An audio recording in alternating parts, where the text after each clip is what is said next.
তাৰপিছত আহিলে এইটা যেনেকৈ কৰিব পাৰিবা। তাৰপিছত 4 নম্বৰটো চোৱা, তলৰ সংখ্যাবোৰ পূৰ্ণ ঘন হ'বলৈ আটাইতকৈ কি সৰু সংখ্যাৰে পূৰণ কৰিব লাগিব। এতিয়া আহিলে 4 নম্বৰ। 4 নম্বৰ একটো কি দিছে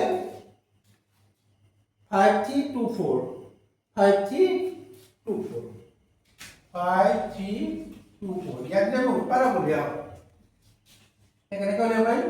2ৰে আৰম্ভ কৰিলোঁ দুবাৰ ছবাৰ ছবাৰ দুবাৰ, আকৌ যদি 2ৰে হৰণ কৰোঁ এবাৰ তিনিবাৰ তিনিবাৰ এবাৰ 1 3 2 1 এইটো তোমালোকে জানা 11 ঘন বুলি 121 11 11 হ'ল।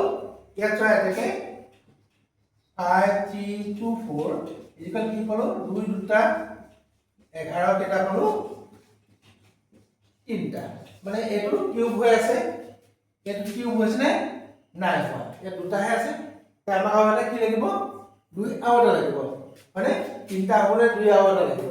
এতেকে পূৰণ কৰিবলগীয়া সংখ্যাটো কি হ'ব, পূৰণ কৰিব লগা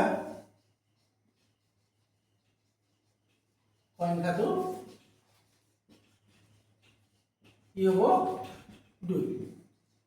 গম পালা, এই যে দুটাহে আছে ঘন হ'বলৈ কেইটা লাগিব আমাক 3টা।